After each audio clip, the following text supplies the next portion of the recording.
हरि ओम। Servo उपनिषदो गावो दुग्धा गोपालनंदन पार्थो वत्स सुधीर्भोक्ता दुग्धं गीतामृतं महत् वसुदेवसुतं देवं कृष्णचाणूरमर्दनम् देवकी परमानंदम कृष्णं वंदे जगद्गुरुम। आज से हम भगवत गीता का 5वां अध्याय शुरू करने जा रहे हैं। इसके लिए हमने पहले 3 इंट्रोडक्टरी क्लासेस किए हैं। महाभारत के बारे में बताया, भगवत गीता के बारे में बताया, और जो अध्याय 1, 2, 3, 4 है उनका सारांश कर्म योग में वो भी बताया। अगर वो नहीं देखा है तो उसे पहले देख लीजिए ताकि लिंक बनी रहे। सीधे 5वें अध्याय में जाएंगे तो थोड़ा सा कठिन होगा। तो हम सीधे शुरू करते हैं पहले श्लोक से, जो कि अब अर्जुन शुरुआत करता है। उसने कर्मयोग के बारे में सुना है, कृष्ण भगवान ने जो भी पहले कमेंट्री दी है सुनी है, अच्छे से सुनी है उसने। पहले तो एकदम वो कांप रहा था, अब थोड़ा ठीक हो गया है। अब वो सवाल पूछता है, अर्जुन उवाच संन्यासं कर्मणां कृष्ण पुनर्योगं च शंससि यच्छ्रेय एतयोरेकं तन्मे ब्रूहि सुनिश्चितम्। अभी मैंने ये श्लोक पढ़ा, प्रैक्टिस ऐसे है कि आप भी ये श्लोक पढ़ोगे। यदि मेरे साथ पढ़ सकते हैं तो बहुत अच्छी बात है। तो आप अपने पास एक छोटी सी भगवत गीता रखिए इसके आगे, ताकि जैसे मैं ये श्लोक पढ़ूंगा आप भी पढ़िए। तो श्लोक पढ़ने से धीरे धीरे ये श्लोक याद हो जाएंगे। श्लोक याद होने से इसके अंदर का ज्ञान भी अपने आप याद हो जाएगा। तो शुरुआत होती है अर्जुन के इस प्रश्न से। अर्जुन कहता है, हे कृष्णा, आप कहते हो कि कर्म संन्यास श्रेष्ठ है, फिर आप कहते हो कर्म योग श्रेष्ठ है।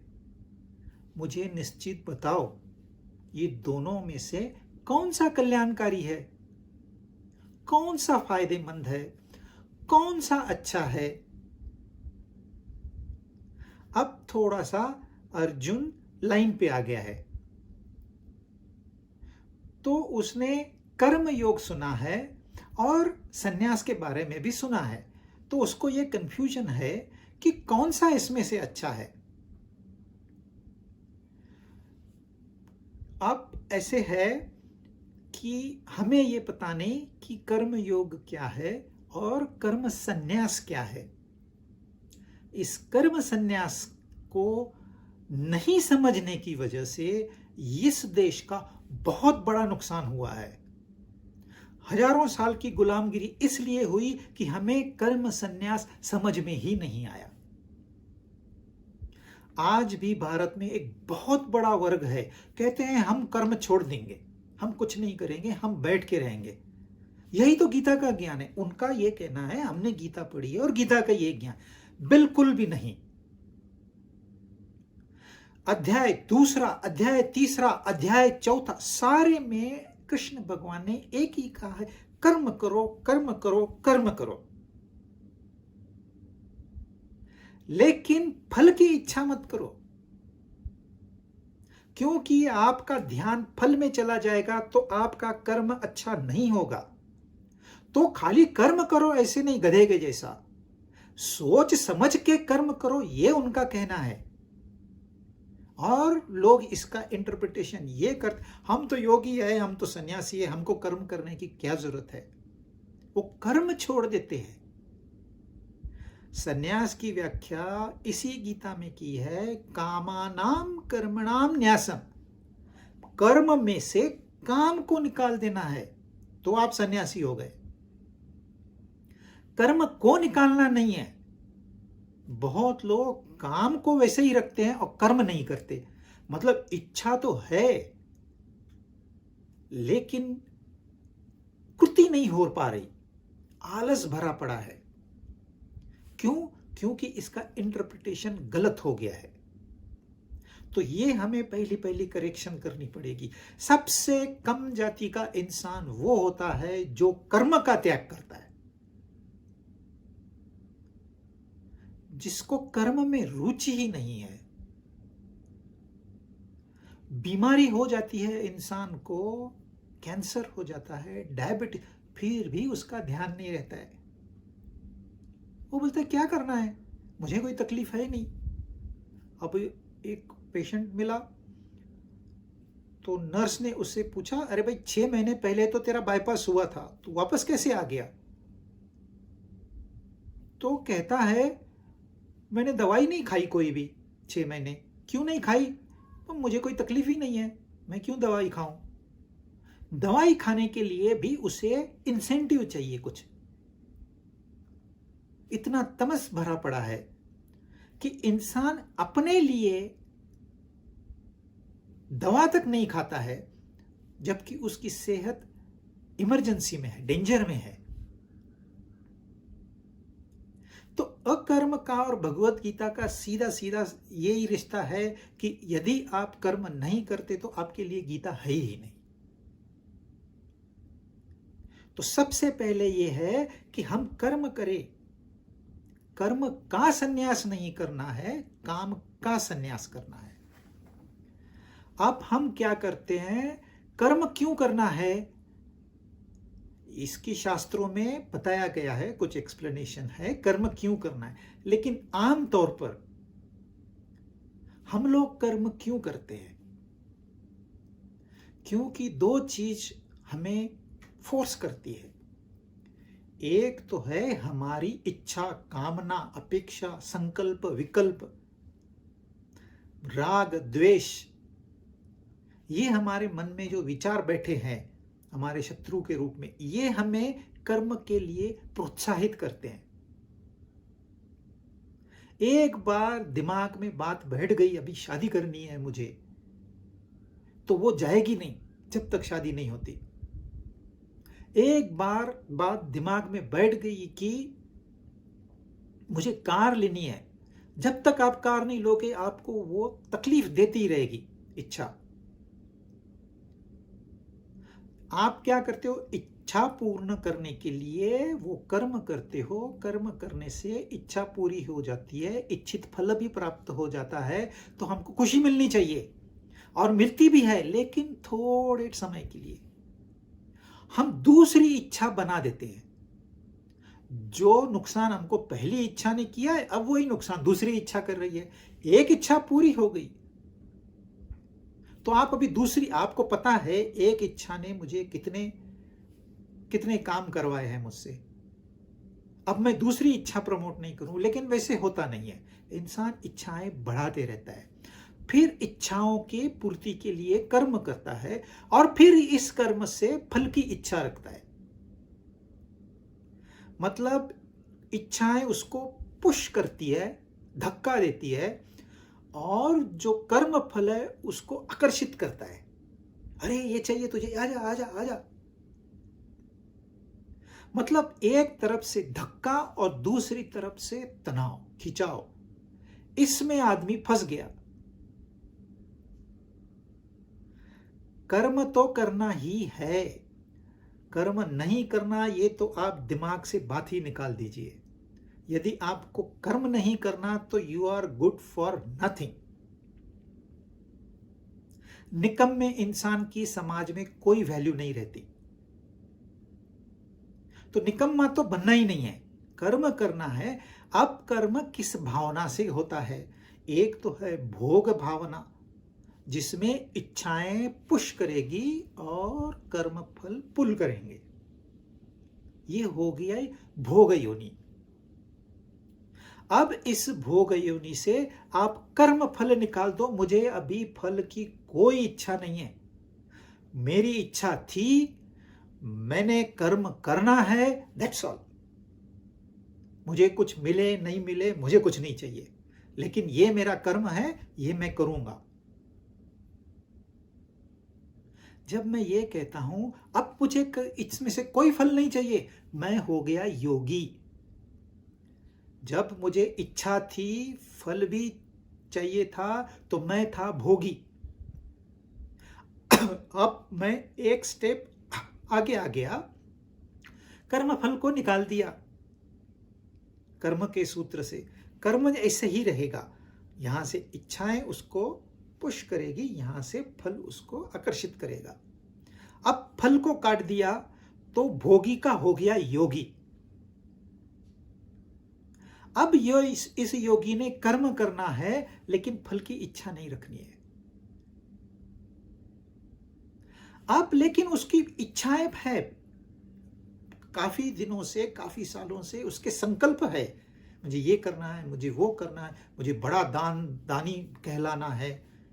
जैसे कर्ण था वैसे मैं दानी बनूं, या मैं बहुत कुछ समाज का भला करूं। कुछ भी, कोई भी इच्छा, पहले से इच्छा है, जब तक इच्छा है वो आपको कर्म की ओर ढकेलती रहेगी। लेकिन जब इंसान इच्छा भी काट देगा, अब कर्म रह गया, इच्छा नहीं, कर्म फल नहीं, लेकिन कर्म है, वो हो गया सन्यासी।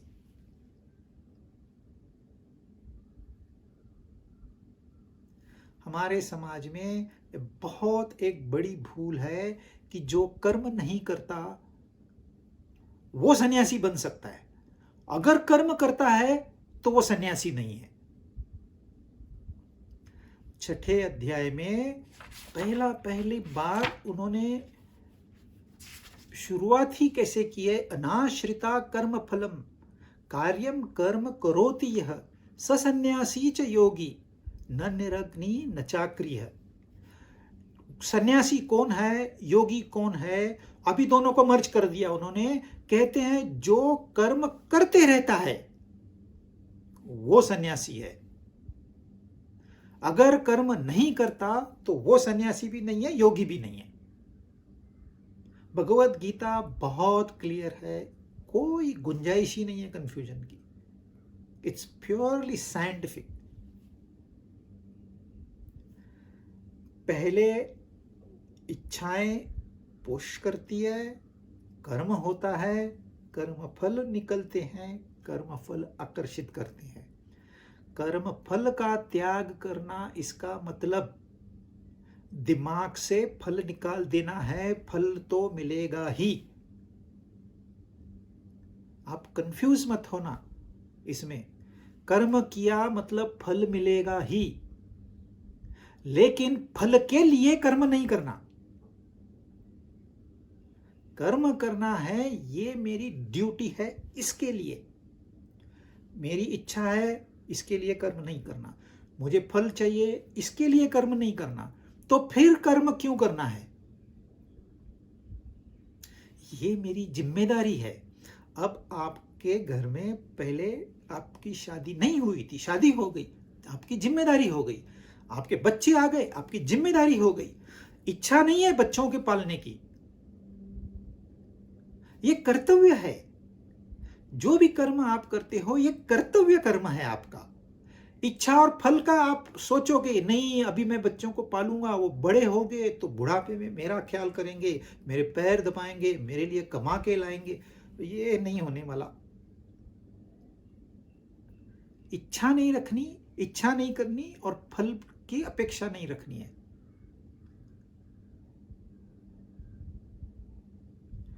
कर्म करते रहना है एज माई ऑब्लिगेटरी ड्यूटी, ये मेरा कर्तव्य है।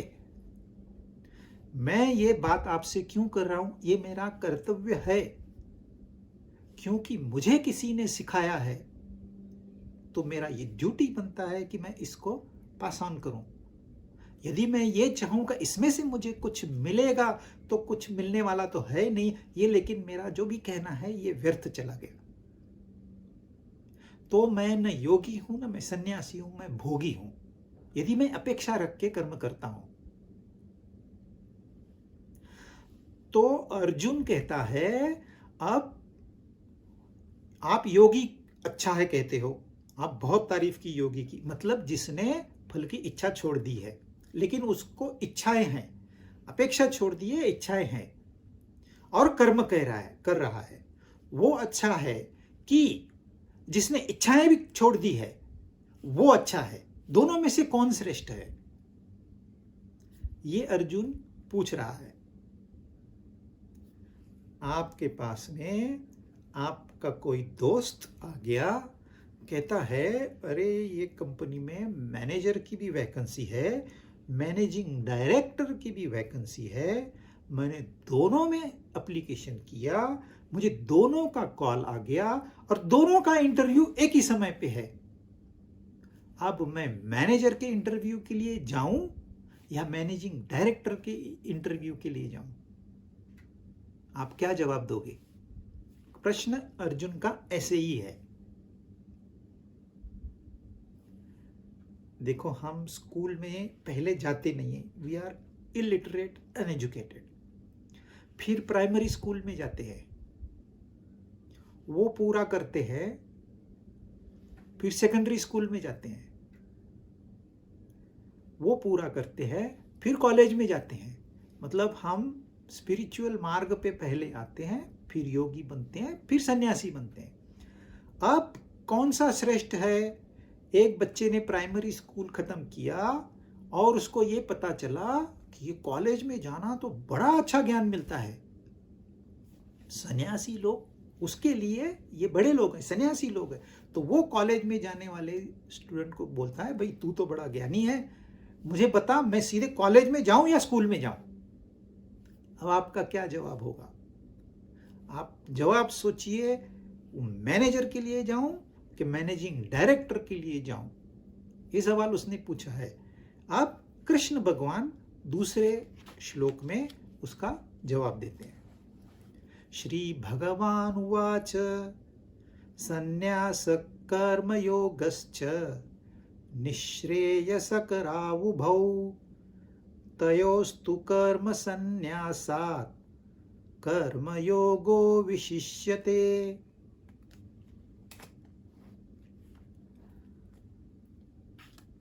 श्री भगवान कहते हैं,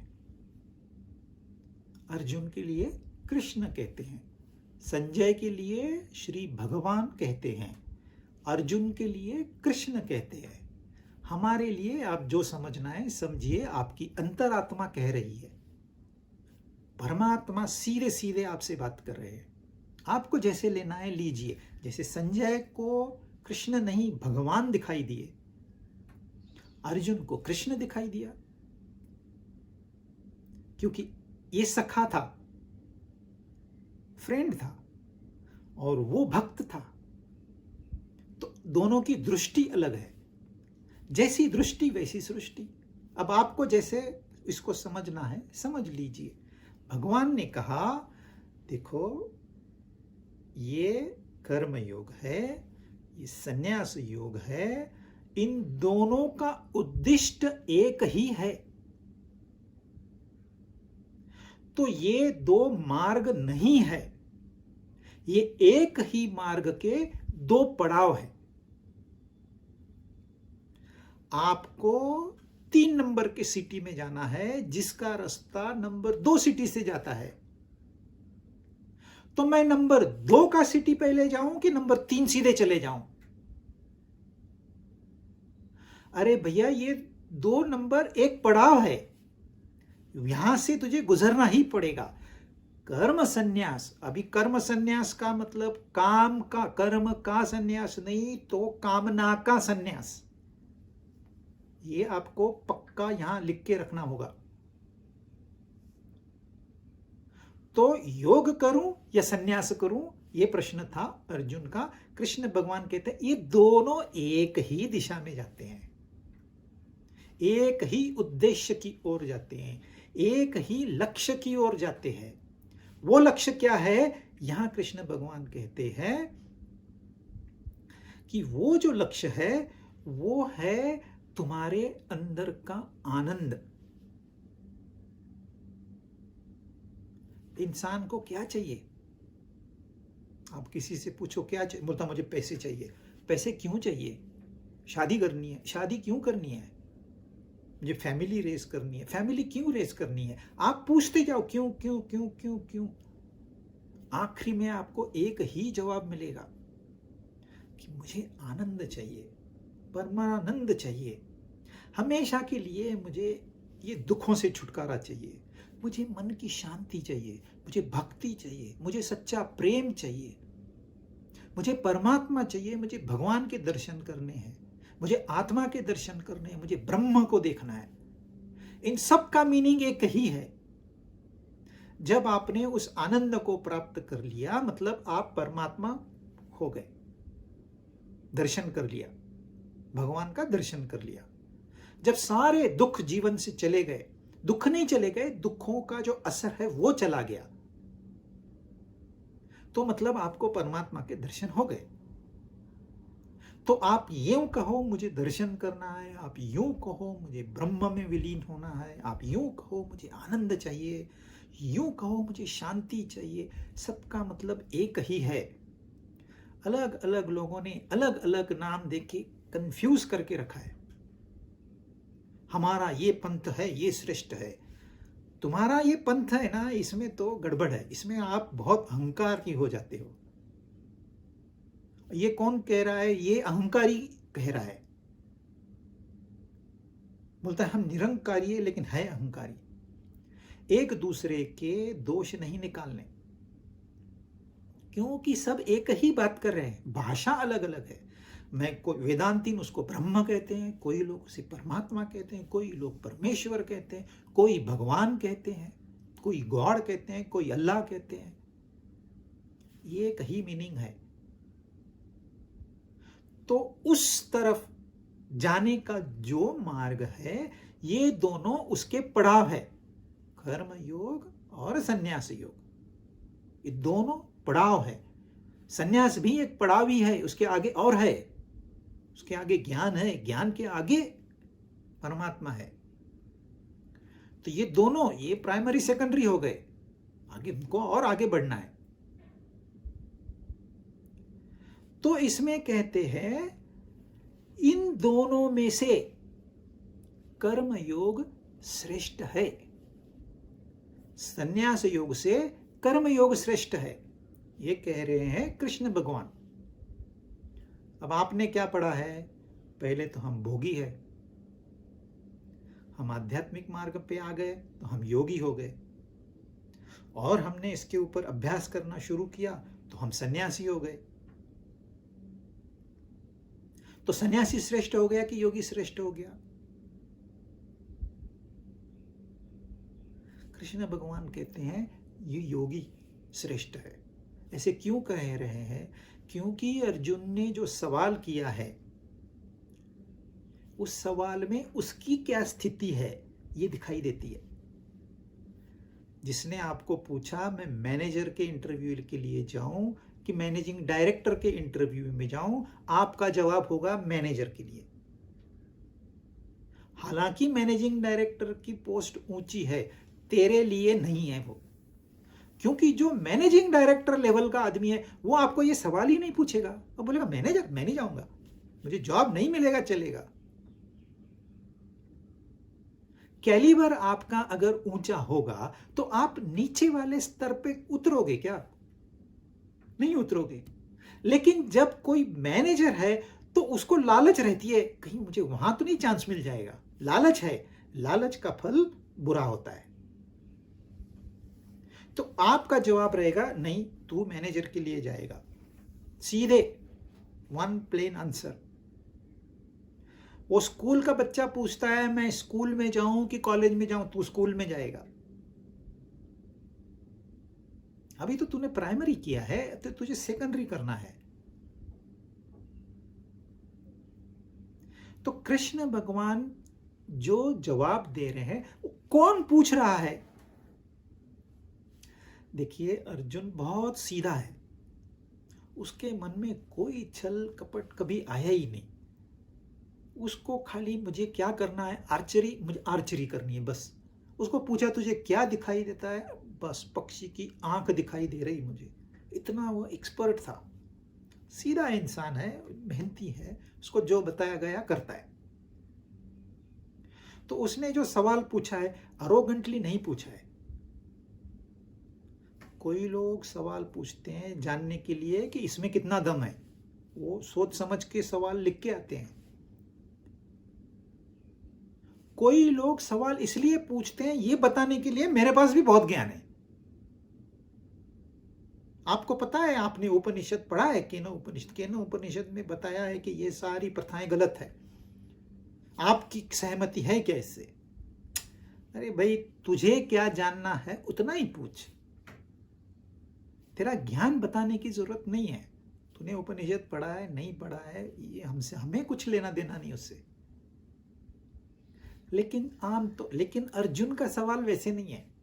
अर्जुन ने शरणागति पत करी है, कृष्ण के आगे वो झुक गया है, वो नमन करके फिर सवाल कर रहा है, तो ये उसका जेन्युइन सवाल है। हालांकि कृष्ण को अर्जुन से बहुत प्यार है, लेकिन सीधे सीधे कृष्ण ने बता दिया तेरे लिए कर्म योग ज्यादा मायने रखता है, क्योंकि वो युद्ध भूमि में उसको कर्म करना है। सन्यासी योग क्या होगा? वो छोड़ के किसी आश्रम में चला जाएगा। बहुत लोग अपनी जिम्मेदारियां छोड़ के, जिम्मेदारियों का त्याग करके कहते हैं हम सन्यासी हैं। आप बिल्कुल भी सन्यासी नहीं हो।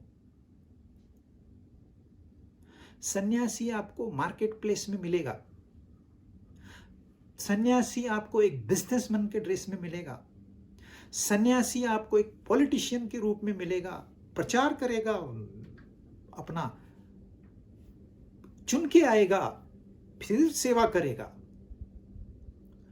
पहली बात तो सन्यासी कर्म छोड़ता नहीं है। हमारे देश में दाढ़ी बढ़ा दो तो ही आप सन्यासी हो, वो गेरुए कपड़े पहनो तो ही आप सन्यासी हो, तिलक लगाओ तो ही आप सन्यासी हो, माला पहनो तो ही आप सन्यासी हो। ये गलत धारणाएं हैं। ये करनी पड़ी उस जमाने में। अब आप जब अग्नि के रंग के कपड़े पहन लेते हो तो इसका मतलब आपने शरीर का त्याग कर दिया है। This body is burn to ashes. अग्नि धारण किया है, ये रूपक है।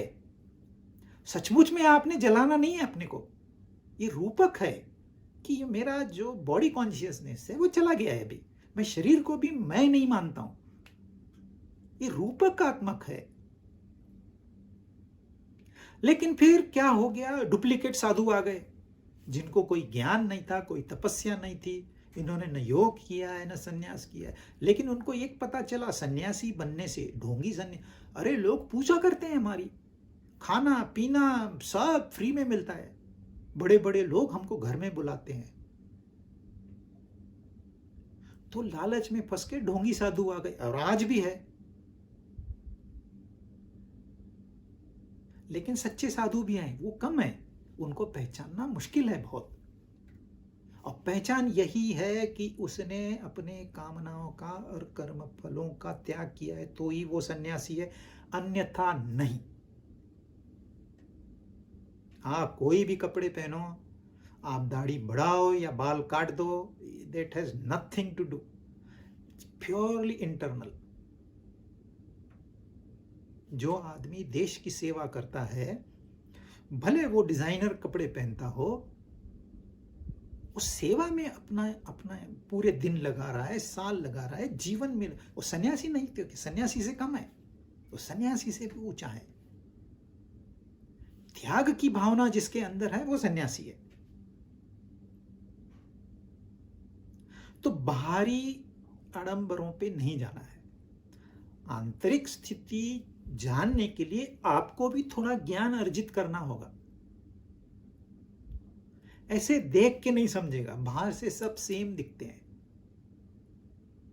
लेकिन जनता भोली भाली है, उसका फायदा इन ढोंगी गुरुओं ने लिया है। बस कपड़े पहन लेते हैं कुछ, आजकल तो साधु लोग भी डिजाइनर कपड़े पहनते हैं,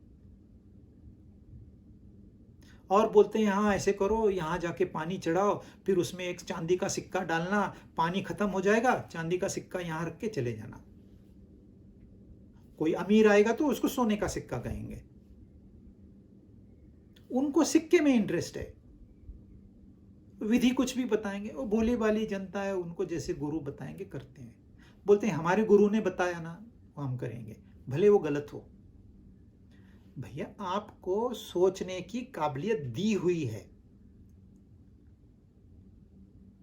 यदि आप में सोचने की काबिलियत नहीं है तो आप इंसान नहीं हो। थिंक। तो यहां कृष्ण भगवान ने ऑन द मोमेंट जवाब दे दिया कि तेरे लिए कर्म योग विशिष्य है, तू अपना कर्म कर, इतने सालों से तूने तैयारी की है, एक मैंने रथ तेरे गुरु के सामने क्या खड़ा कर दिया, तू एकदम बदल गया।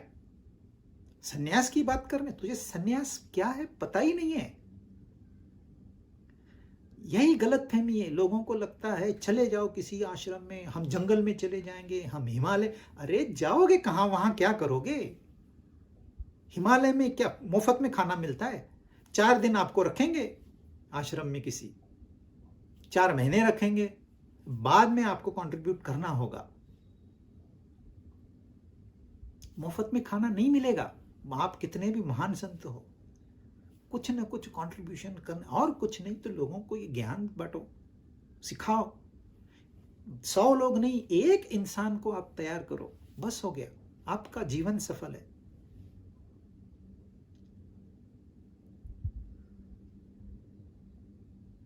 तो बाहरी चीजें नहीं, आंतरिक स्थिति देखनी है। कृष्ण भगवान ने अर्जुन के अंदर देखा है झांक के कि इसको क्या चाहिए, इसका क्या कर्तव्य है अभी, और वो हिसाब से जवाब दिया है। इसमें कोई स्टैंडर्ड आंसर नहीं होता है, according to situation and according to that particular individual आपको निर्णय बदलना पड़ता है। भीष्म ने प्रतिज्ञा की, कृष्ण ने भी प्रतिज्ञा की। भीष्म की प्रतिज्ञा भीष्म ने नहीं तोड़ी, उसको मृत्यु स्वीकारनी पड़ी। कृष्ण भगवान ने प्रतिज्ञा तोड़ी, क्योंकि उनको ये सिखाना था भीष्म को कि प्रतिज्ञाएं तोड़ने के लिए होती है, डिपेंडिंग सिचुएशन क्या डिमांड करती है।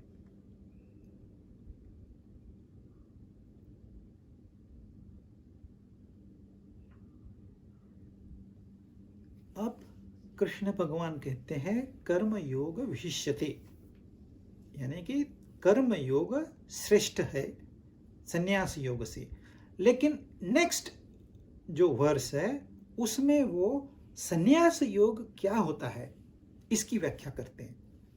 कहा उन्होंने क्या है कि कर्म योग। अब कर्म योग वो दूसरे अध्याय से तीसरे अध्याय, चौथे अध्याय, अभी हम 5वें अध्याय में आ गए। तो भी अर्जुन का ये सवाल है, हमारा भी सवाल है, तो इससे आगे तो बढ़ना है ना। भले तेरी समझ में बात नहीं आई है, लेकिन तू अभी इसका अभ्यास कर। अब मीनवाइल मैं तुझे ये सन्यासी के बारे में थोड़ी और 4 बातें बताता हूं। तो श्लोक 3, ज्ञेयस नित्य सन्यासी यो न द्वेष्टि न कांक्षति निर्द्वंद्वो हि महाबाहो सुखम बंधात् प्रमुच्यते। नित्य सन्यासी, परपेचुअल सन्यासी, मतलब सही माने में सन्यासी। ऐसे नहीं होता है नित्य सन्यासी और अनित्य सन्यासी। सन्यासी वही कहलाया जाएगा कि जो नित्य सन्यासी है, जो नित्य रूप से उसका पूरा ध्यान वहां पर लगा हुआ है परमात्मा में। तो फिर उसको यहाँ की न इच्छा है न फल, वो उसको इच्छा भी पता नहीं, फल भी पता नहीं, क्योंकि उसके अभी ध्यान में परमात्मा के सिवा कुछ नहीं है। हाँ, इच्छाओं के ऊपर आपको यदि काबू पाना है, इच्छाएं छोड़नी है, तो उसका एक ही मार्ग है। इस मन में जब तक इच्छाएं नहीं थी तो वो परमात्मा स्वरूप ही था, वो परमात्मा ही था। इसलिए हमको बार बार ये दुखों से छुटकारा चाहिए, ये झंझटों से छुटकारा चाहिए, हमको मुक्ति चाहिए, हमको मोक्ष चाहिए। ये इंसान बार बार ऐसे क्यों कहता है? क्योंकि उसका जो ओरिजिनल नेचर है वो परमात्मा स्वरूप है। पहले जब विचार नहीं था तो परमात्मा था, जब विचार आ गया तो मन बन गया। आप एक विचार परमात्मा के अंदर डाल दो, हो गया, मन तैयार हो गया। यही मन शरीर धारण करेगा और इसी को ही हम एक इंडिविजुअल कहेंगे, जीव कहेंगे। लेकिन विचार जब खत्म हो गए तो खत्म नहीं, सब कुछ खत्म नहीं हो गया, वो परमात्मा है। मन मतलब परमात्मा प्लस विचार। विचारों में कई विचार है। आपको गुस्सा आया मतलब क्या हो गया? विचारों का जम्बलिंग हो गया। आपके मन में बहुत प्यार उमड़ रहा है मतलब क्या हो रहा है? एक विचार आपके एक दिशा से जा रहे हैं, एक भावना की तरफ। भावना भी उस विचारों के फ्लो को कहते हैं, फिर राग हो, द्वेष हो और कुछ भी हो। तो जब ध्यान वहां चला जाएगा तो अपने आप मन साफ हो जाएगा। जब वहां ध्यान नहीं है तो ऑटोमेटिकली ध्यान दुनिया में चला जाएगा और वो इच्छाएं बढ़ाते रहेगा। मन अपनी इच्छाएं बढ़ाते रहेगा। इसलिए कृष्ण ने कहा, दोनों मार्ग दो पड़ाव एक ही लक्ष्य के लिए जाने वाले मार्ग के हैं।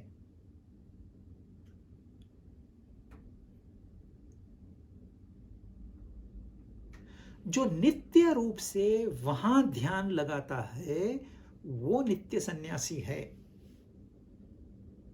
सुबह है, ध्यान लगाया, आधा घंटा, 1 घंटा, 2 घंटा, अब फिर अपनी सारी झंझटें वापस से शुरू, तो आप नित्य सन्यासी नहीं हो। आप दिखाते हो मैं सन्यासी हूं, आप चाहे समझ लेते हो कि मैं सन्यासी हूं, लेकिन वो सन्यासी नहीं है। 24/7 उसके दिमाग में वही बात होनी चाहिए। गांव में औरतें घाघर लेके जाती है, पानी भर के सर पे रखती है, कभी कोई कोई 2-2, 3-3 घाघरें रखती है। उसको बैलेंस करना पड़ता है। अब बैलेंस करने के लिए वहां ध्यान होना चाहिए कॉन्स्टेंटली। और ये ग्रुप में जाती है, घाघर तो ऊपर रख दी, फिर आपस में गपशप उनकी शुरू हो जाती है, जोक्स, मस्ती, सब कुछ चलते रहता है। कोई कोई तो टेढ़ा मेढ़ा भी चलेगी, डांस भी करेगी, लेकिन ये सब करते हुए उनका ध्यान कहाँ रहता है? वो घाघर है मेरे सर पे।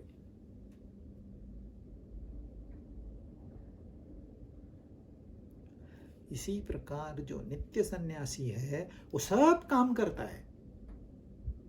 वो सुबह उठ के ज्ञान भी लेगा, अपना योगा भी करेगा, अपना बिजनेस भी करेगा, अपना फैमिली भी देखेगा, अपना मौज मस्ती सब करेगा, लेकिन उसका ध्यान सदैव वहां पर है।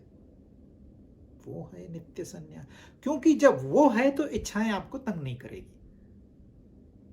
वो गया, इच्छाएं अपना सर निकाल के। जितने भी राक्षस आपने देखे हैं ये सब हमारी इच्छाएं हैं, अलग अलग रूपों में। कोई क्रूर है तो कोई साधु जैसा भी दिखता है, लेकिन है सब इच्छाएं। इच्छाओं को राक्षसों का रूप दिया हुआ है और फिर कथाएं बनाई है। और जैसे कथा में भगवान राक्षस को मारता है, वैसे हमें अपनी इच्छाओं पे काबू रखना है। ये सर नहीं उठाना, नहीं तो काट दूंगा। अपनी इच्छा से बाहर किसी की दूसरे की इच्छा से नहीं, अपनी इच्छा से आपको बात करनी है। अपने मन को पहले डायरेक्ट करना है, ओए चुप बैठ, अभी इस वक्त तुझे ये नहीं करना है, सत्संग चालू है, खाने का विचार नहीं, खत्म हो जाएगा, तेरे को अच्छे से नाश्ता खिलाऊंगा, अभी चुप। जैसे हम बच्चों को करते हैं ना, संस्कार डाल, वैसे मन पे संस्कार डालेंगे, वो अपने आप होता है, फिर सिखाना नहीं पड़ता है। एक बार सुसंस्कृत हो गया मन हमारा, फिर सिखाना नहीं पड़ता है। तो वो है नित्य सन्यासी। ये नित्य सन्यासी कैसे जानोगे आप? ये द्वंद्वों के ऊपर उठ गया है। ये न किसी से द्वेष करता है और न किसी से कुछ आकांक्षा रखता है। कार्य पूरा करेगा, व्यवहार पूरा करेगा। किसी ने मुझे फंसाया, मेरे 10,000 रुपए डुबा दिए, मैं वसूल करूंगा उससे, कैसे, जो भी करना है करूं, लेकिन मैं उससे द्वेष नहीं करूंगा।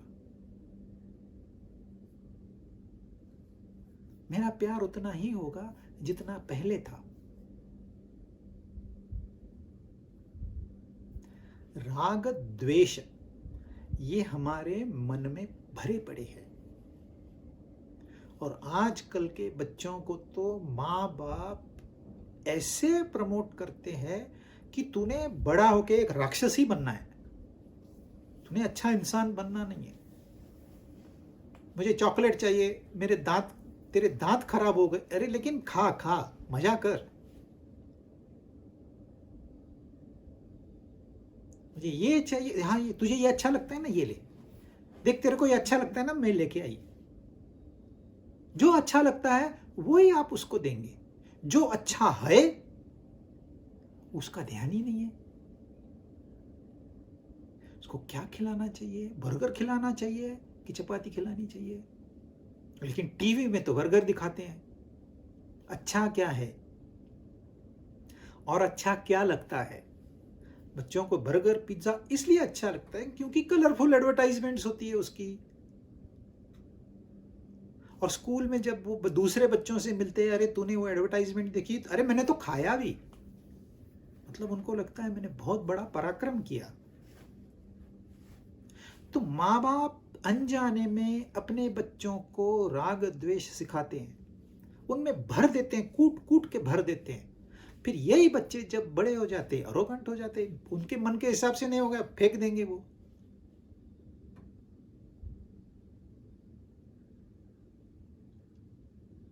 अपने सामान खुद तोड़ते हैं, अपना नुकसान खुद करते हैं। तो हमारे अंदर में ये जो राग द्वेष है, ये दो राक्षस, मुझे ये अच्छा लगता है, मुझे ये अच्छा नहीं लगता। ये सोचिए मेरे लिए क्या अच्छा है और मेरे लिए क्या अच्छा नहीं है। ये कठिन है।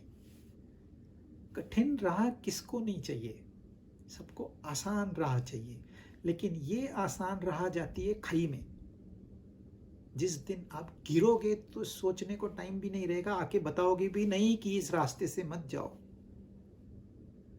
लेकिन जो ये कठिन राह है, ये आगे जाके सुपर हाईवे बन जाएगा।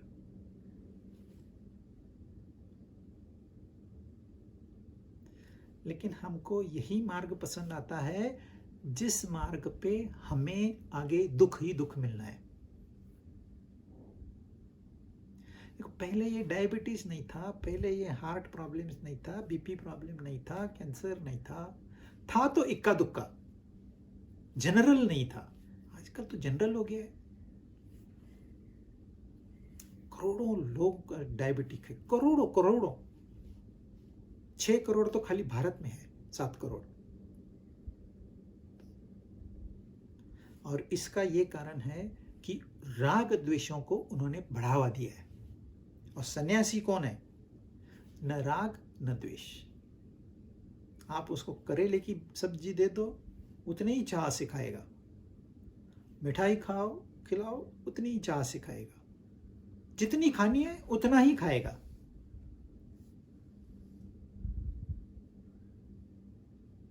वो ये नहीं कहता ये कड़वा है मुझे नहीं चाहिए, ये मीठा है मुझे नहीं चाहिए, या मीठा है मुझे चाहिए।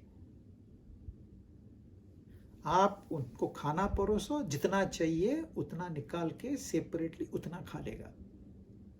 No no no, I don't hate, no द्वेष।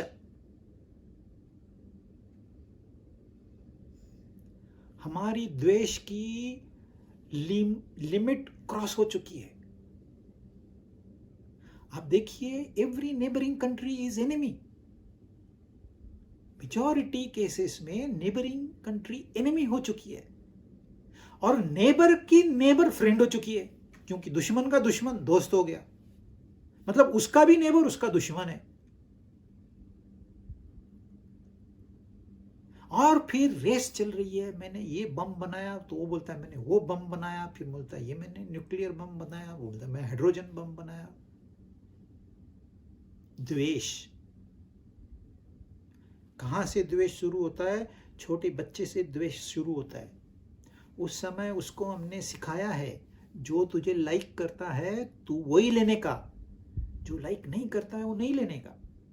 बड़े होके जब वो मिनिस्टर बन जाता है, जब उसके हाथ में पावर, सेम चाइल्ड, खाली उम्र बढ़ गई, ये नहीं बढ़ा, एटीट्यूड इज सेम। इसने मुझे अच्छा नहीं कहा, मेरे लिए मुझे रिस्पेक्ट नहीं दिया, he is my enemy, attack कर दो। इसने मेरे आगे झुका था, हाँ इसको क्या मदद चाहिए दे दो। राग द्वेष। मतलब बचपन में भी वही, जवानी में भी वही, बड़ी उम्र बड़ी पावर आने के बाद भी वही एटीट्यूड। लेकिन जो सन्यासी है, ही इज इक्वल। वो सोच समझ के निर्णय लेगा, वो हमेशा दोस्ती का हाथ बढ़ाएगा। आप भले नहीं करो, दैट्स योर लुकआउट। वो आपका भला चाहेगा, आप भले उसका बुरा चाहो। उसको पता है कहां किससे कितना संबंध रखना है, उतना संबंध रखेगा, आउट। जाके चिटक के नहीं बैठेगा। देखो, समाज में कहते हैं ये सारे बंधन है। इसमें क्या कहते हैं कृष्ण भगवान, कि ये राग द्वेष से परे हो जाता है, द्वंद्वों से परे हो जाता है, और सारे बंधनों से मुक्त हो जाता है। ये मुक्ति, ये मोक्ष, इसका भी बहुत गलत मतलब निकाला गया है। देखो, बच्चा पैदा हो गया, बगैर मां के वो आगे बढ़ ही नहीं सकता। उसको साफ करना है, उसको दूध पिलाना है, फिर इसको बड़ा होगा, उसके लिए काफ़ी कुछ बंदोबस्त करना है। घर होना चाहिए, पैसे होने चाहिए, गाड़ी होना चाहिए, स्कूल होना चाहिए। तो माँ का रोल है, पिता का रोल है, भाई बहन का रोल है, आस पड़ोस के लोगों का रोल है, दोस्तों का रोल है, समाज का रोल है, देश का रोल है, पूरी ह्यूमैनिटी का, पूरी प्राणियों का भी हमारे जीवन में कंट्रीब्यूशन है। और लोग कहते हैं तूने शादी की, तू बंधन में फंस गया, तूने बच्चे पैदा किए, तू बंधन में फंस गया, तूने बिजनेस चालू किया, अरे तो पूरा बंधन में गया तू। ये सब छोड़ दे, मुक्त हो जा। क्या छोड़ दे? बिजनेस छोड़ दूं? ओके। माँ बाप छोड़ दूं? ओके। बीवी बच्चे छोड़ दूं? ओके। घर छोड़ दूं? ओके। फिर मैं जाऊं कहां? कहीं तो मुझे जाना ही होगा। ये संसार छोड़ना है मतलब क्या करना है? आप ये धरती छोड़ के कहीं दूसरे ग्रह पे जाके रखोगे तो वहां भी तो आप कहोगे ये मेरा है। क्या छोड़ोगे आप? ये गलत फहमी है बंधन की। बंधन क्या है? ये मेरा है,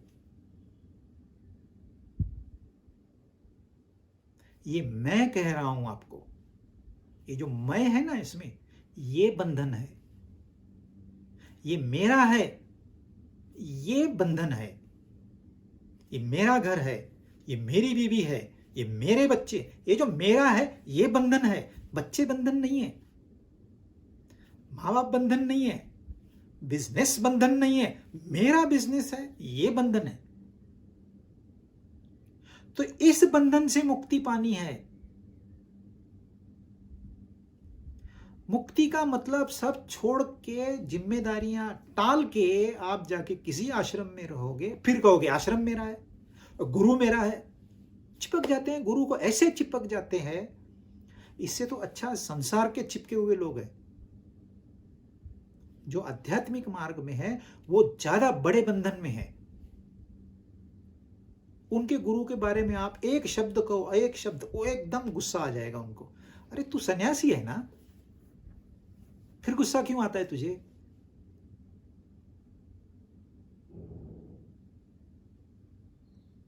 तो बंधन में से मुक्ति पाना है, इसका मतलब हमने जो बंधन तैयार किए हैं उससे मुक्ति पाना है। ये संसार हमको नहीं बांधता, हम संसार से बंध जाते हैं,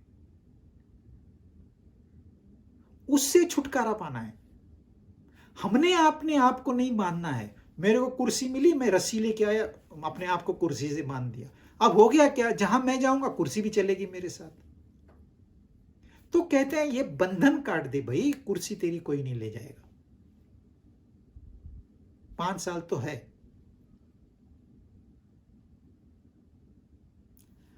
एक राजा एक संत के पास आया, ऊंची ऊंची बातें की, अच्छा था, ज्ञानी था राजा भी। संत ने भी उसको काफी शास्त्रों की बातें बताई, वार्तालाप हुआ, बहुत अच्छा लगा दोनों को। उसने भी झुक के नमन किया, जो भी दान देना था आश्रम के लिए दिया। जाते जाते संत ने कहा, भाई तू आज जैसे सत्संग किया ऐसे रोज करते जा, थोड़ा समय निकाल के आते जा, मैं तेरे लिए स्पेशल डिस्कोर्स करूंगा, आप तेरे लिए खाली अकेले के लिए मैं प्रवचन करूंगा। तो बोला, कहाँ स्वामी, मुझे टाइम ही नहीं मिलता है। आज भी देखो मुझे देर हो गया, आज फाइनेंस मिनिस्टर से मीटिंग था, कल वो फॉरेन डेलीगेशन आ रहा है, बहुत बिजी हूँ, बहुत बिजी हूँ, मुझे टाइम ही नहीं मिलता। ठीक है, तेरी इच्छा। चला गया राजा। कुछ महीने बीत गए तो राजा फिर आया, आश्रम की ओर आ रहा था। तो एक चेले ने देख लिया, स्वामी जी वो राजा आ रहे, आने दो आने दो। तो वो जाके बाहर, एक चबूतरा था, एक पेड़ था वहां, उसके नजदीक बैठ गए।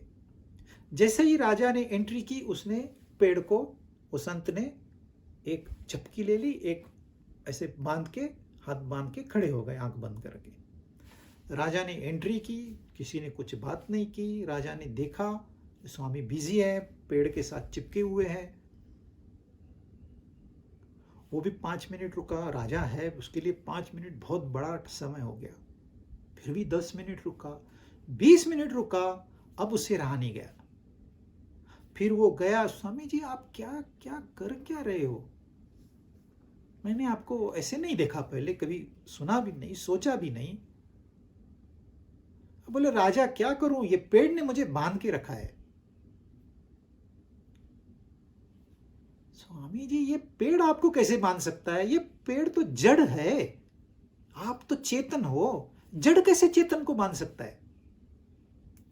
तो स्वामी ने छोड़ा हाथ, बोला, राजा 2-3 महीने में तू तो बड़ा ज्ञानी हो गया, तो ये सब पता चल गया, जड़ चेतन को नहीं बांध सकता, चेतन ही जड़ को बांध लेता है। इतना, यही तो बात मैं तुझे सिखाना चाहता था। तो राजा ने कहा, मैं समझा नहीं। बोला, तू कहा मेरे पास टाइम नहीं है, मेरा राजपाट है। तेरा राजपाट जड़ है कि चेतन है? तेरी संपत्ति जड़ है कि चेतन है? तेरे हाथी घोड़े जड़ है कि चेतन है? जब वो तुझे बांध सकते हैं तो ये पेड़ मुझे नहीं बांध सकता। तब राजा की समझ में आ गया, ये संसार हमको बंधन में नहीं डालता, हम संसार के बंधन में पड़ जाते हैं। हम अपने आप को इस संसार से बांध लेते हैं। कौन सी रस्सी से? मैं, मेरा, मुझे। इस रस्सी से हम अपने आप को बांध लेते हैं और फिर कहते हैं बंधन से हमको छुटकारा चाहिए। अरे बांधा किसने है तुमको? जब किसी ने बांधा हो तो कोई छुटकारा दे। तुमने खुद अपने आप को बांध लिया है, अब छुटकारा कौन देगा? तुम्हें खुद छुटकारा पाना है। तो मुक्ति क्या होती है?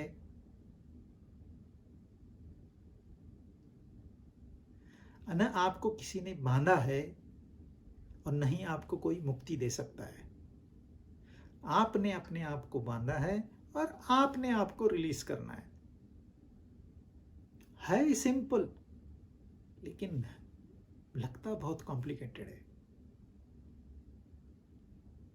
मुक्ति के ऊपर सारे विद्वानों ने टिप्पणी की है, लेकिन पल्ले कितना पड़ा? आप कितना घर लेके गए? ज्ञान तो बहुत है, आप घर कितना लेके गए? इसलिए वो कहते हैं न वो हेट करता है, न किसी से आकांक्षा रहता है, न किसी द्वंद्व में फंसता है। वो आसानी से मुक्ति पा लेता है, आसानी से, इजीली। उसे कोई कष्ट नहीं करना पड़ता मुक्त होने के लिए। क्यों? क्योंकि हम सारे मुक्त हैं।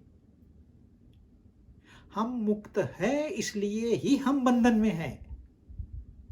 यदि हम मुक्त नहीं होते तो हम बंधनों में नहीं फंसते, क्योंकि जैसा बंधन है वैसा आप रहोगे। हम मुक्त हैं, originally we are liberated, we are free. A slave is a slave because he is free. A king is a king because he is free. हम मुक्त है, we decide. हम स्लेव बनना है कि राजा? we decide. मेरे ऊपर निर्भर करता है मैंने क्या बनना है। सो हम मुक्त हैं, पहले थे, आज भी है, कल भी हम मुक्त ही रहेंगे। ये बीच में हमने एक गड़बड़ कर दी है, अपने आप को समझ लिया है कि मैं बंधन में हूं। जब आपने कहा ये मेरा है तो बंधन में आप फंस गए। वो है, काम की चीज है, काम ले लो, छोड़ दो।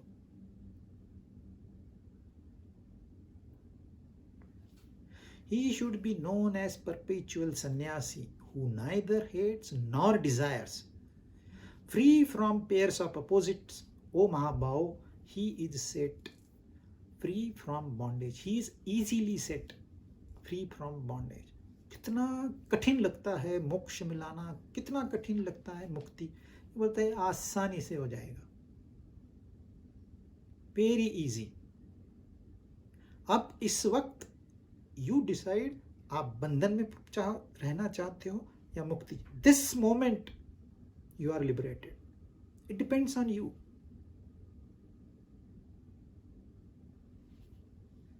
तीन श्लोक आज हमने किए, आज यहीं रुकते हैं, फिर चौथे श्लोक से आगे करेंगे।